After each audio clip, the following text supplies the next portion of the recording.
Okay, and welcome to AP World History. We are looking at Unit 2, Exercise 2 or Lesson 2. We're going to be talking about the Mongolian Empire. We are doing this a little out of sequence to kind of give us the historical context that the trade routes that we'll be talking about and how things were communicated are set within the historical context of the Mongol Empire. Right here we have a map of the extent of the Mongol Empire. And you can see it takes a large swath of Asia. They do something very interesting in that they attack through the Gobi Desert to get to the Song Dynasty, and we'll be going over some of the details. That's quite a feat. The Mongol Empire is centered here, Karakorum, and I'm going to give you the background and how it was formed. But they're going to basically take over a lot of Central Asia, much of what was the Abbasid Caliphate, and kind of crush it pretty badly. And then they actually headed to Eurasia by going as far as parts of Russia, southern Russia. Kiev, you've probably heard it in the news, that's in the Ukraine, and Moscow is the capital of Russia and has been for a long time. So we want to look at a couple of things: is how did the Mongolian Empire or this Eurasian Empire grow over time, and how their expansion influenced trade and communication. I've highlighted the big notes. You're going to have to read the chapter and then also look at my notes. Also, if you look at the vocabulary at the end of this section, section 2.2, you need to look at the terms that are there, and you're going to find a lot of terms are in governance. That's because the Mongols were really good at setting up a governance system, even though they themselves, their empire only lasts for 100 years. They set up a structure that Mongolian influence was felt, not cultural, but in governance, and they adapted and adopted the governing structures of China and the Abbasid Caliphate. And it allowed for a lot of smooth running for the time they were in power, and kept their influence available. The Mongols are simply amazing. There's just no other way to put it. I mean, this small group of people conquer the largest part of the world ever in world history. And they rise in the 13th century, and within 100 years they establish an empire. These are nomadic people, they're decentralized, and they do something that is just amazing in conquering all this territory, and the way they did it is quite unique. Genghis Khan is a big player in this history. He was known as Temujin, and what he does, he unites all these decentralized tribes and brings them together, and it's his force of will that makes people want to follow him. And what he does, he doesn't kill the people that he beats, he has them join his horde. So he makes a large army, they have a gathering, and he is elected the Great Khan, which is the leader of the Mongols, and he unites them and now has them on a purpose of basically taking over everything they find.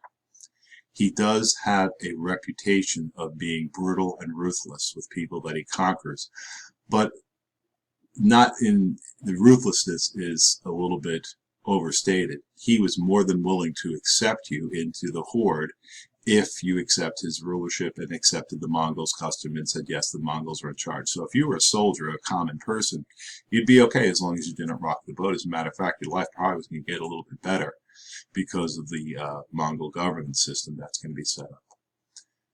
If you were in the leadership, if you didn't submit, you would die.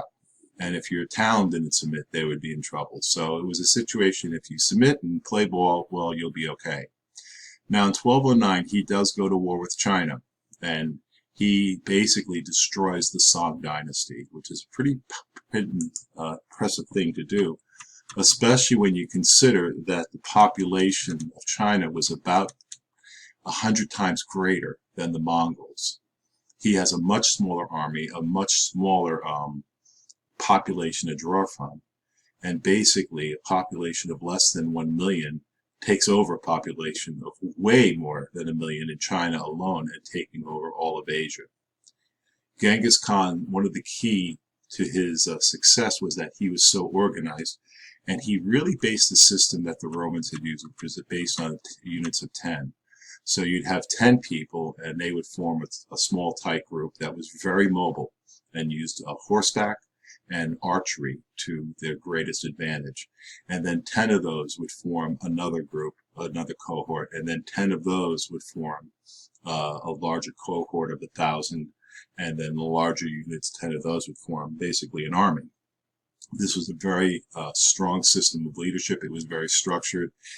And what he was doing, he was constantly able to bring in new recruits from people he conquered who were happy to join along rather than being killed. Now, he had a reputation for ruthlessness, as I said, and if you disobeyed or if you failed in battle, if one person failed, everyone in that 10 group would be gone. He would take care of it. So this kind of forced good behavior and strong performance. And conquest made his army grow, and they kept on winning. And if by winning, it made them feel they were invincible. And again, the tactics that the Mongols used, riding on horseback for great speed, and also eliminating the advantage of armor, because speed and mobility gave them an advantage of like a fixed battle piece, and their arrows could pierce. They could get in really close, fire arrows, and fall back. The other thing is Genghis Khan is very happy to let people keep their culture, as long as they obey and accepted his rule. But if you didn't, whoever submits shall be spared. And this is what he says. But those who resist, they shall be destroyed with their wives, their children, and their dependents. And the hugs and kisses is my addition to it. All right. He meant what he said about basically accepting the new order. The other thing is he allowed them to keep their culture. He was fine. He didn't push religion on it. The Mongols didn't have any particular religious system. They were somewhat animistic, but he didn't really care. He just wanted the territory. So you can keep your religion. If you're Islamic, hey, you can go on in your happy Islamic life. If you're Confucius, Buddhist, whatever, I don't care. Just basically pay your taxes, submit to my rule, and do what we tell you to do. Now, China is the first area he goes for, and it's more or less more than his life. It takes about 80 years for them to conquer China, but still it's an amazing factor given the size of China. At first, the Mongols just wanted to kind of take over, but then they saw the wealth and the structure that Confucian scholarship and Confucian governance had given to China. And they said, let's just take this over. And he kept the Confucian aristocracy, or the Confucian meritocracy system of the gentry scholars running the show, and they just collected the money. And his grandson, Kublai Khan, is going to get really rich from this. Now, the Chinese kind of accepted this. You remember we talked in the prologue that they had this mandate of heaven, and the idea if China is falling on hard times and someone takes it over, well, that's the mandate of heaven, that, you know, your rulership wasn't that good. So the Mongols basically generate the Yuan dynasty, which basically keeps over the policies of the Song.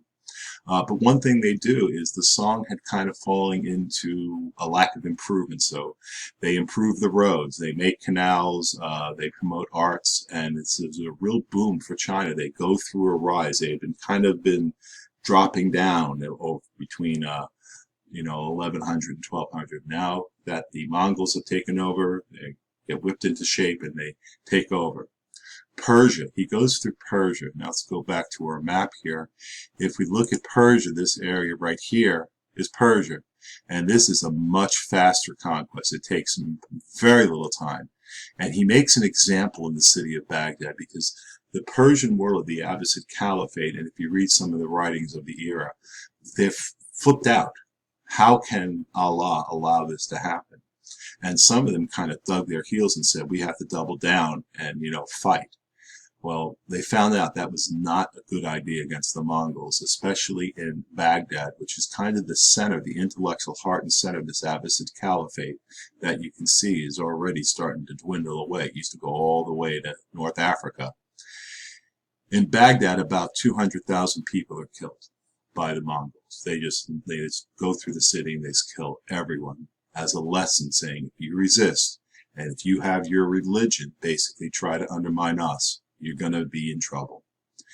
Later on, the Russian principalities in this part of Central Asia, they also fall to the Mongols, and you end up having this whole system. So this is going to end up being called the Golden Horde, and you have the Yuan dynasty here. This is where the Mongols start out, and basically the Changti Khanate is this area here, and this is the Ilk Khanate. All right, so you have 4, 1, 2, 3, 4 khanates that develop. And it's centralized. Now this route right here is big. This is the Silk Road, and it starts in the ports of China. So they have trade going on with India through Indonesia right here. We talked about that earlier on. And trade can center and go to these ports in India, then to Arabia, and eventually can get to Africa. The Silk Roads are very important because what they do is they run basically through China. They also run somewhat north and south to reach other sections, and then they can get to the ports here, and eventually things can get to Europe. But by the time it gets to Europe, you know, you're not going to have as much stuff. The Mongols do a great job on guarding these roads. These roads had fallen into disrepair. The Abbasid Caliphate was not really a militarily strong outfit. It was much more cultural. It was the House of Islam. It's everywhere Islam is, and it had local control. It was decentralized. China, as we said, had fallen kind of into disrepair. They got a little bit lazy. So the Mongols, they built forts along these roads. Their soldiers patrol these roads. And what happens? Trade skyrockets. So you have a lot of trade coming along across the Silk Road. So we've gone over the fact that Persia is a much briefer conquest period. We talked about the Persians being slaughtered. One thing that happens in this part of the world is that the Mongols, they adapt and they become Muslim by and large. So the religion, the culture of the Abbasid Caliphate, the House of Islam, kind of conquers the conquerors in that they religiously and culturally become Muslim. And what they do is this area now comes under the kind of governance that the Mongols would set up. And eventually, as the Mongols weaken, they didn't have the force of will. They keep this part here for themselves. But the other parts, they start falling into disarray by the late 15th century. Basically, these areas they're in their own spaces, and I should actually say by the 14th century. These places the Mongol influence is not distinct in this part from the other influences. It kind of blends together, and they lose that. And Russia starts developing their own type of leadership, this part of Central Asia. In China, they do maintain a stronghold on the culture. One last thing is nomadic people always have a situation where women have more chances to rise than other established cultures. And this is a case in point. In your textbook, there is an example of a woman who is promoted to leadership of the Golden Horde. And this is a big deal. This does not happen very often. So the Mongols were, as other basically nomadic people, like we learned in Africa, etc., women could rise much higher than in other areas where it was more tribal. So again, tribal nomadic cultures, women do have more opportunities, and this is the case of the Mongols.